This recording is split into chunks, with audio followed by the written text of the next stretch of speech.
안녕하세요. 박영준입니다. 연속 2강 두 번째 강의를 하겠습니다. 오늘 두 번째로 연속 올리네. 오늘 강의는 권리분석 1강에서 이제 권리분석 제가 해드린다고 했죠. 대항력 총정리를 좀 해드릴게요.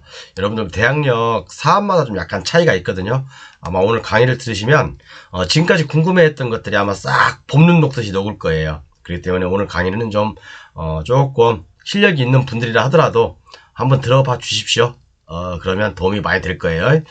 대항력 총정리에서 민법의 사례를 보면 물론 하나는 뭐 100여 가지가 있어요. 근데 그 중에서 우리가 이제 많이 헷갈려 할 수 있는 것들, 자주 나오는 것들 중에 38가지를 제가 추려봤습니다.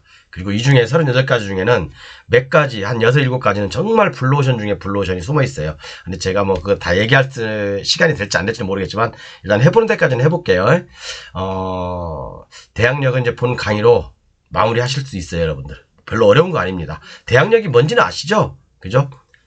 말소 기준 권리보다 먼저 전입돼 있으면, 그죠? 점유를 하고 있으면, 임대차 계약서가 있으면 대항할 수 있다는 거잖아요. 그죠? 내가 뭐 돈을 달라고 할 수도 있고, 돈 다 못 받으면 끝까지 버틸 수도 있고, 다음 소유자한테 대항할 수 있다는 얘기잖아요. 주장할 수 있다는 얘기잖아요. 돈 달라라고 얘기할 수 있는 게 바로 대항력입니다. 너무 어렵게 법률적인 용어 생각하지 마세요. 그러면 실력이 안 납니다. 강의 교재는 이렇게 판매하고 있습니다. 참고하시고요. 5월달 이렇게 판매하고 있고 4월달이죠. 5월달, 6월달은 점차적으로 가격 올렸다가 7월달에는 대폭 인상할 겁니다. 그럼 교재를 바로 보면서 말씀드릴게요. 지금 이제 권리 분석을 조금 제가 해드리려고 마음을 먹고 있어요. 한 700강까지 정도는, 한 4강 정도는 요거 말소 기준 권리, 대항력, 확정일자, 최우선 변제, 그다음에 뭐 이런 것들은 제가 이제 뭐 이런 것들 조금 있다가 이제 기본적인 권리 분석 학원에서 석 달 배울 거 여러분들 여기 한 딱 3시간이면 됩니다. 어려운 거 하나도 없어요. 어려운 거 하나도 없으니까 절대 뭐 한번 꼭 보세요. 물론 이렇게 이제 권리 분석을 하는 데 있어서 제가 이걸 다 해드릴 수는 없고 아마 다 내용에 포함되어 있을 거예요. 말소 기준 등기 말씀드렸죠. 그다음에 이제 말소 기준 권리보다 후순이라도 소멸되지 않는 권리 요 3가지가 있고 불사조라고 하죠. 보통 하나 더 있습니다. 예고 등기가 있는데 여기구나.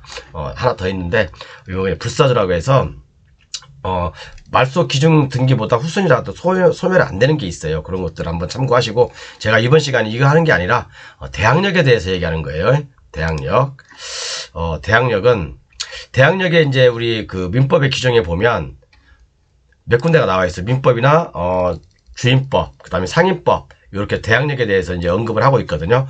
임대차의 등기 민법 620조에 보면 임대차, 토지 임대차거든요, 이거요. 그죠? 토지 임대차. 그다음에 차지권에 대해서 나와 있습니다. 차지권의 대항력. 여러분 제가 여러분들 숙제 한번 내볼까요? 자, 토지가 있어요. 토지를 임대차 했습니다. 토지를 임대차 했어요. 그죠? 토지를 임대차하는 목적이 뭐죠? 건물을 소유를 목적으로 토지를 임대차하는 거잖아요. 그러면 토지 소유자는 A, 이 건물은 임차인 B가 되겠죠. 그 임차인이 자기 비용과 노력으로 이 건물을 지었습니다. 그럼 이 임차인은 대항력을 확보하기 위해서 뭐합니까? 이걸 보존 등기를 하겠죠. 또는 지상권 설정을 하겠죠. 또는 임차권 등기를 할 수 있겠죠. 여기 나와 있죠. 지금 여러분들 숙제를 내는 거예요. 물론 맨 아래 제가 설명해 드릴 거예요. 자, 이런 경우에, 뭐 이제 건물 소유자가 장사를 쭉 하다가 좀 이렇게 건물에 대해서 저당권을 설정했습니다. 건물에 대해서만 저당권을 설정했어요. 그러면 장사가 안 돼서 이자를 못 내고 그러면 이 건물이 경매에 나오겠죠. 이건 다시 말해서 차지권이죠. 차지권. 건물이 경매가 나오겠죠. 그러면 이 경매 낙찰받은 사람은 이 B라는 사람하고 동등하게 이 A에 대해서 A한테 나 차지권 있다. 건물 내 거다. 라고 얘기할 수 있나요? 자, 있다, 없다. 있다, 없다. 여러분들 헷갈리는 게 이거예요. 지상권. 이 토지의 지상권을 설정합니다. 토지의 지상권을 설정해서 내가 여기다 건물을 져요. 그런데 똑같은 상황에서 이게 경매로 넘어가 버렸어. 건물이. 그러면 지상권하고 차지권일 때 비교할 줄 알아야 돼요, 여러분. 여러분들이 공부하면서 맨날 헷갈리는 게, 뭐 누가 물어보면 동문서답하는 이유가 기본 원리를 모르니까 동문서답하는 거고, 나중에 보증금 떼이고, 아이고, 진짜, 잘못하면 이혼도 당하는 그런 경우가 있어요. 농담 아닙니다. 실력이 없으니까 그러는 거예요. 제 기본 교재는 다 나와 있어요. 여러분들 몰라서 모를 뿐이지. 자, 차지권에 대해서 이렇게 건물이 경매에 나왔을 때하고, 지상권을 설정한 상태에서 건물을 졌는데 이게 경매가 나왔을 때하고, 이거 대항력 있다 없다, 이 낙찰자한테 내가 대항할 수 있을까 없을까, 이것을 먼저 이해를 해야 되는데,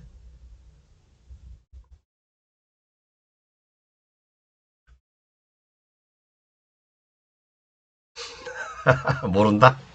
이거 경매 공부 3, 4년 해서 이거 모르면 진짜 경매 때려치세요, 여러분. 궁금증을, 여러분들은 그러니까 아는 만큼 보이고 아는 만큼 궁금증이 생기는 거잖아요. 그죠? 차지권에 대해서 경매가 나왔다? 요거 대항력 인정 안 됩니다. 이 토지주한테 주장할 수 없어요. 지상권은 있어요. 이건 없다. 이건 있다. 아시죠? 설마 학원 3, 4년 다녔는데 이것도 모르면 진짜 그 학원 다닐 필요도 없고 공부를 헛공부하신 거예요, 여러분들. 헛공부한 것이신 거라니까. 이 차지권에 대해서는 대부분 판례가 있습니다. 제가 맨 강의 후단에 말씀드릴 거예요. 아니면 다음 시간에 얘기하던가. 이거하고 헷갈리지 마세요. 자, 그래서 대항력 38가지 지금부터 보겠습니다. 주택임대차보호법에 보면 3조에 보면 대항력이 있죠. 주택의 인도, 주민등록을 마친 때 법인도 나와 있고, 그죠? 그러면 자, 여러분, 여기서 한 가지 더 얘기해볼까? 주택임대차보호법에 어떤 건물에 법인이, 그죠? 법인이 임대차를 했어요. 법인명으로 임대차를 했습니다. 그럼 법인의 직원이 여기에 임차를 할 거 아닙니까? 그죠? 주민등록을 할 거 아니에요. 그럼 이 사람은 인정이 돼요, 안 돼요? 인정이 되죠? 근데 이거 2013년 이후부터 되는 거예요. 그런데 법인이 임대차를 했는데 법인의 등기이사가 여기다 전입을 했어. 이게 될까요, 안 될까요? 이런 거 헷갈리면 안 된다니까. 제가 그래서 여러분들 편의를 위해서 밑에 표로 하나 쫙 38가지를 정리해놨습니다. 상가 임대차 건물은 아시죠? 건물의 인도와 사업자 등록을 해야 되죠? 그죠? 자, 하나씩 시간이 없는 관계로 빨리빨리 짚어볼게요. 자, 무상거주 임차인 대항력 있다 없다? 없다. 그죠? 무상 임차인 각서 대출받을 당시에 전입된 채무자나 어쩌고저쩌고 각서를 제출했으면 이 양반이 실제로 돈을 줬다 하더라도 나 무상 임차인이야 라고 저당권 설정 당시에 확약서를 제출했으면 없는 거예요. 그죠? 이것은 그죠? 신의치기에 어긋나는 거잖아요. 썩을 놈이 저당권 설정할 때는 없다고 해놓고 나중에 경매 넘어가니까 있다고 그래? 이건 말도 안 되는 소리죠. 그죠? 이거 없습니다. 그 다음에 가족 부부간의 대항력. 가족 부부간의 대항력이 있을까요, 없을까요? 부부간의 임대차가 가능할까요? 불가능합니다. 가족 간의 임대차는 가능할 수도 있고 안 할 수도 있어요. 이건 케이스마다 틀립니다. 그런데 가족 간의 임대차는 가능해요. 부부만 빼고. 그런데 이런 데는 주의한 사항이 있죠. 임대인, 임차인이 함께 거주하면 안 돼요. 주택에서. 그죠? 은행 거래가 있어야 되고 확실하게, 그죠? 보증금도 확실하게 주변 시세와 맞게 어느 정도 입금을 해야 되는 내역이 있습니다. 그래 나중에 이게 경매가 넘어갔을 때 우리 가족이 또는 내 재산을 조금 보호할 수가 있는 겁니다. 이런 거 미리 만들어 놓으세요. 자, 그리고 수분양자. 제가 수분양자 굉장히 중요하게 생각하죠, 여러분. 이런 물건 많이 나와요, 지금요. 이런 물건 많이 나옵니다. 자, 이게 뭐냐. 어떤 빌라를 짓다가 또는 단독주택을 짓다가 빌라를 졌어요, 이렇게요. 빌라를 졌다가 이 등기하기 전에, 초탁 등기하기 전에 또는 촉탁 등기하기 전에 또는 저당권 설정 전에 여기에 임차한 사람들이 있어요. 물론 이후에 임차한 사람들은 대항력 없어요. 그죠? 당연하죠, 이건요. 그죠? 그런데 만약에 분양대금을 납부하고 건물이 어느 정도 완성됐을 때 또는 촉탁 등기가 되기 이전에 저당권이 설정되기 이전에 이전에 여기에 전입한 수분양자들이 있다. 그럼 이분들은 대항력이 있을까요? 없을까요? 대항력이 있다 없다? 이것은 제가 전 시간에도 말씀드렸지만 이건 말씀 안 드릴 겁니다. 이건 제가 지금 진행하고 있는 것도 있고 그러니까 이건 말씀 안 드릴 거예요. 그런데 또 하나, 이 수분양자들은 이 건축주한테 적법하게 점유할 권한이 있죠. 그죠? 적법하게 점유할 권한이 있죠. 허락을 받고 여기다 주민등록을 했을 거 아니에요. 그죠? 주민등록을 했을 거 아닙니까? 여기다 전입을 했을 거 아니에요. 그렇기 때문에 적법한 점유 권한이 있죠. 권한이 있죠.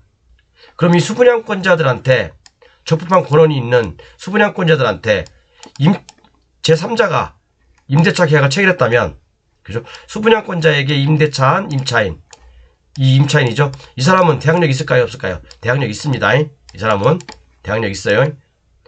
또 분양대금을 완납하지 못한 수분양자와 체결한 임차인, 분양대금을 다 완납하지 못했어요. 그죠? 그런데 수분양자야. 계약금을 한 60%만 냈어. 그런데 이 수분양자하고 임대차 계약을 체결한 임차인 있을까요? 없을까요? 있어요. 그리고 수분양자와 등기는 안 돼 있는, 등기는 당연히 안 돼 있겠죠. 수분양자니까. 그죠? 임대차 계약 체결 후에 임대차 계약을 체결했는데 이 분양계약이 해지돼 버렸어. 분양계약이, 수분양자의 분양계약이 해지돼 버렸어요. 그러면 이 임차인은 대항력이 있다 없다? 있어요. 다 있습니다. 단지 요것만 제가 퀘스천 마크로, 수분양자가 전입했을 때 요것만 제가 퀘스천 마크로 남길게요. 요것만. 요것은 제가 말씀드릴 수 없고요. 추후에 제가 5월 한 20일 이후에 말씀드린다고 했습니다. 그 다음에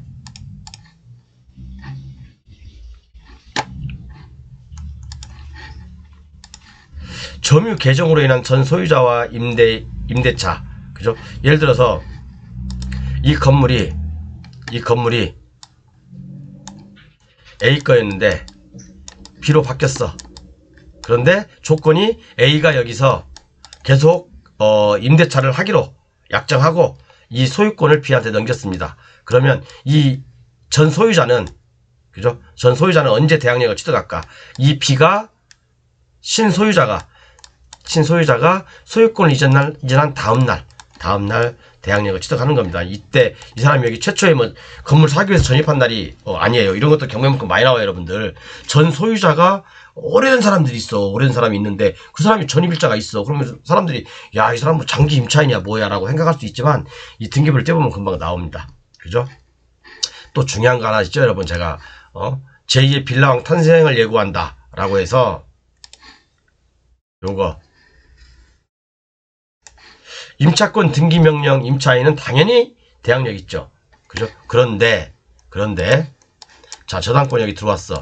그런데 여기 첫 번째 임차인이 임차권 등기명령을 등기부에 올려놓고 퇴거를 했어.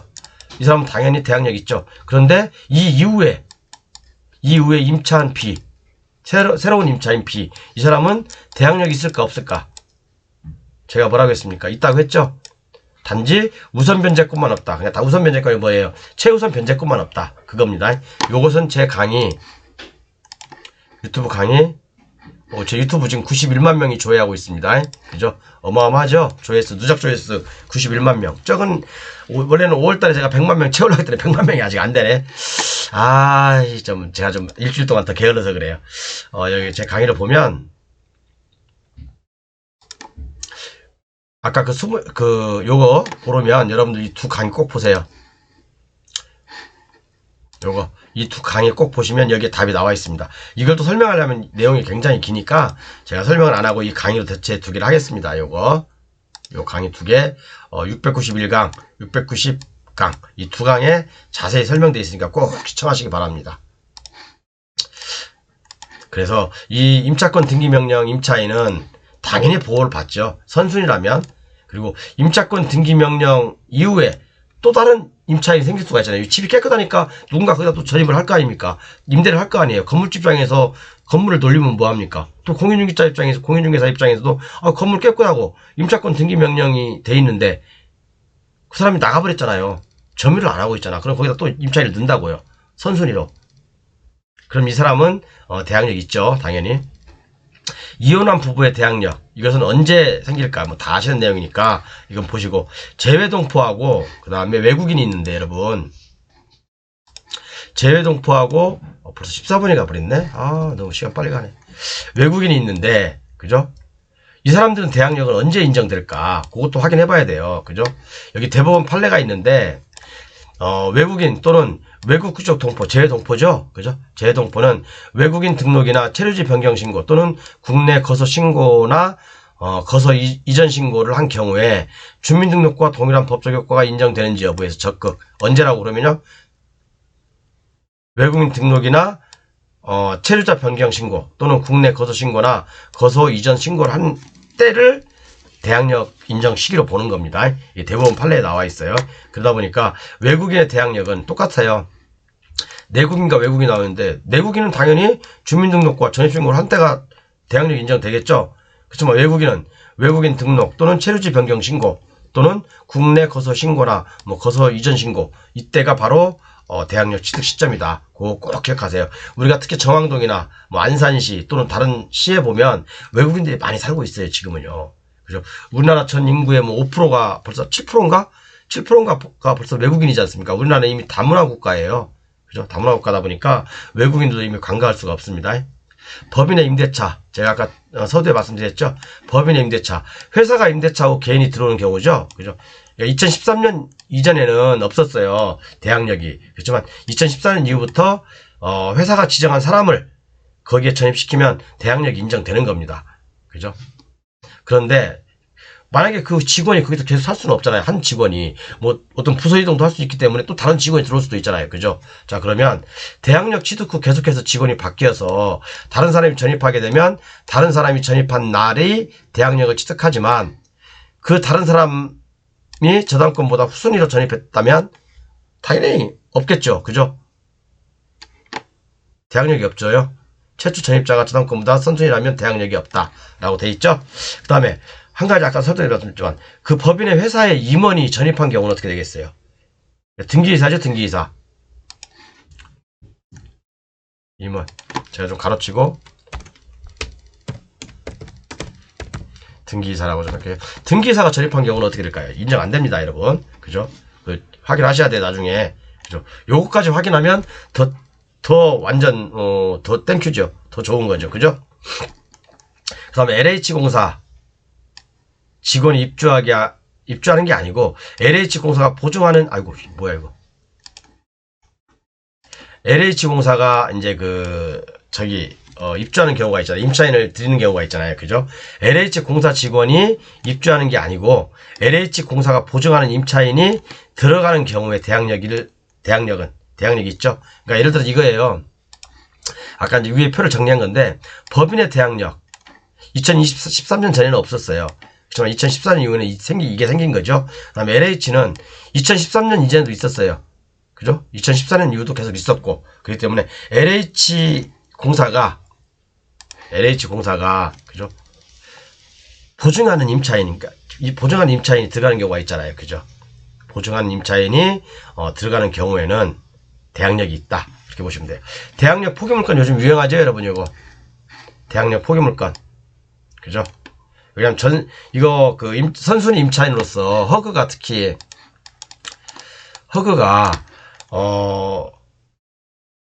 보증금을 보증하는 거죠. 그죠? 보증금을 보증하는 거죠. 어떤 건물에 임대차를 하려고 그러는데 선순위로, 그죠? 가격이 막 높았을 때 이게 건물 가격이 2억이야. 그죠? 2억인데 보통 2억 가까이 허그가 보증을 해줘요, 임차인. 근데 어차피 임차인은 여기서 이제 건물주한테 돈을 주고, 그죠? 임차인이 여기 사는 거죠. 그죠? 이 대항력 포기물건, 여러분들 이게 단점도 있고 장점도 있어요. 조심해야 할 부분도 있어요. 만약에 허그에서 대항력 포기물건이라고 해서 법원에 제출했다고 해서 그게 다 되는 건 아니에요.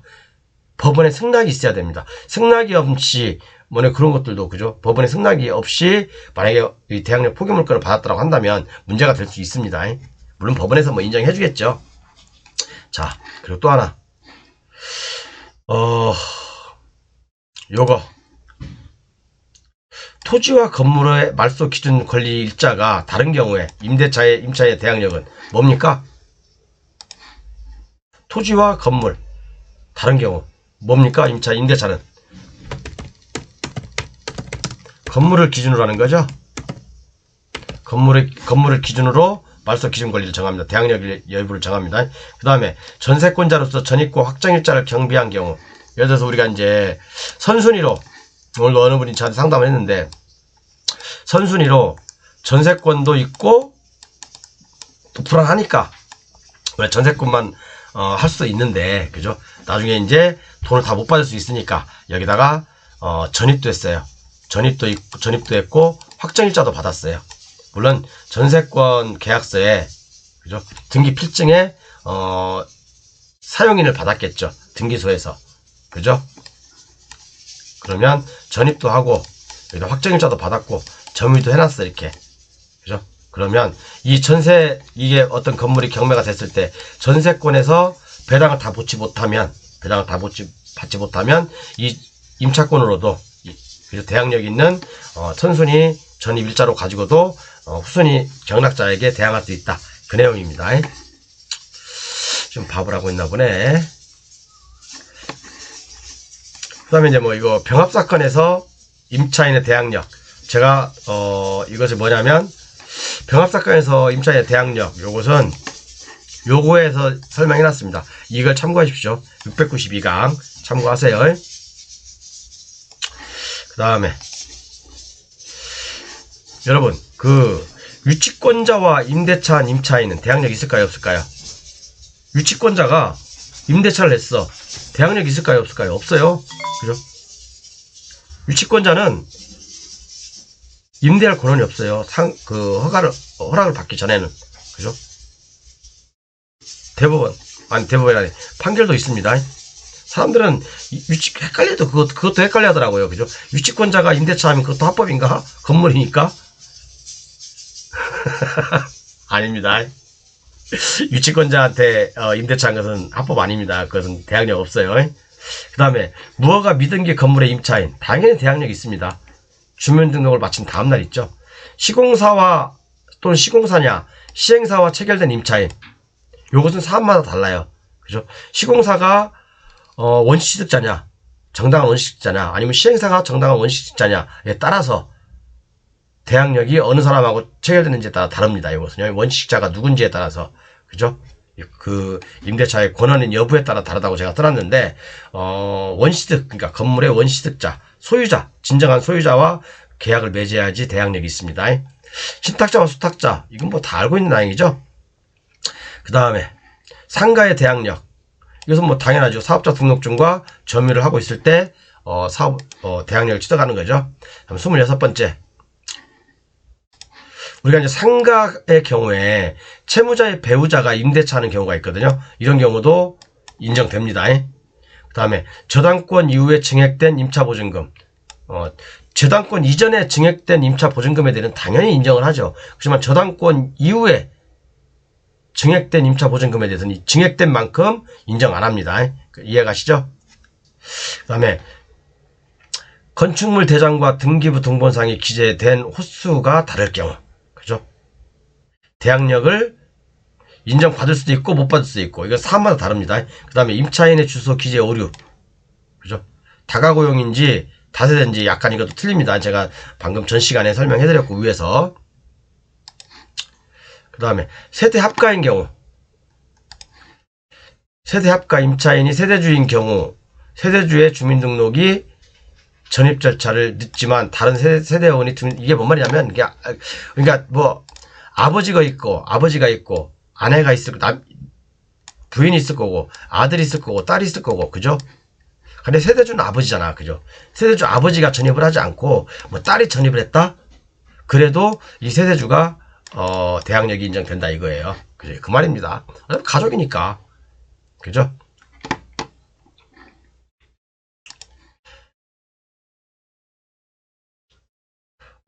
이게 막 잘려버렸네? 등기 없는 임대인과의 임대차 계약. 이것도 보장받을 수 있습니다. 그죠? 이것도 등기가 꼭 있다고 해서, 그죠? 등기가 없다고 해서 적법한 점유 권한이 있는 건 임대 권한이 없는 건 아니에요. 그렇기 때문에 등기가 없는 임대인과 임대차 계약을 체결해도, 그죠? 대항력이 인정받습니다. 요게 이제 그 수분양권자하고 좀 밀접한 관계가 있는데, 기존 채권을 임대차 보증금으로 전환을 하는 경우에, 그죠? 두 가지 제가 판례를 아까 말씀드렸죠? 기존 채권을 임대차 보증금으로 전환하여 임대차 계약을 체결한 경우, 대항력 여부, 소고기인 것도 있고, 그 다음에 임대차 계약이 주된 목적이 주택을 사용 수익하는 데 있는 것이 아니고, 사용 수익하는 것이 아니고, 이거 좀, 왜 잘렸죠, 이거? 이상하네?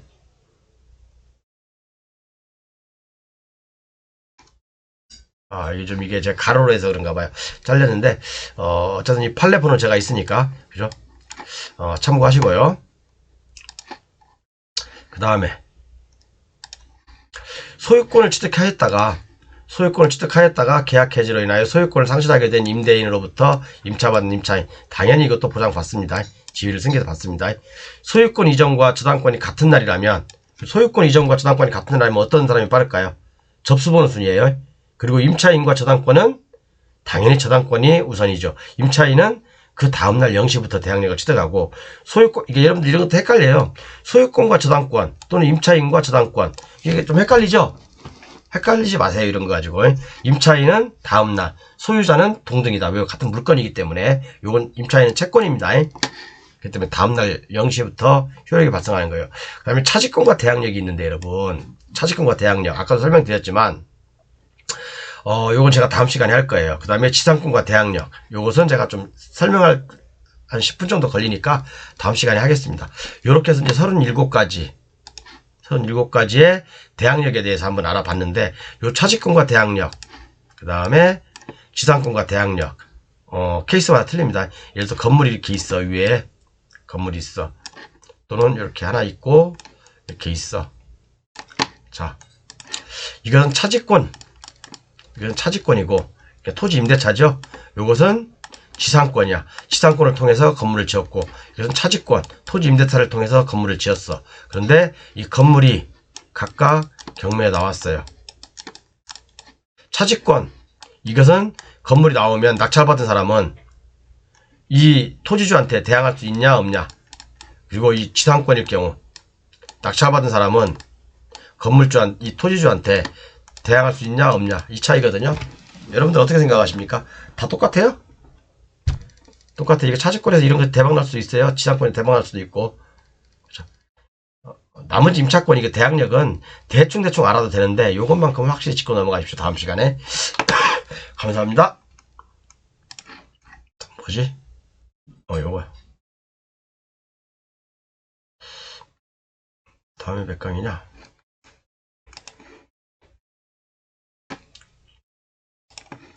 다음에 197강이네.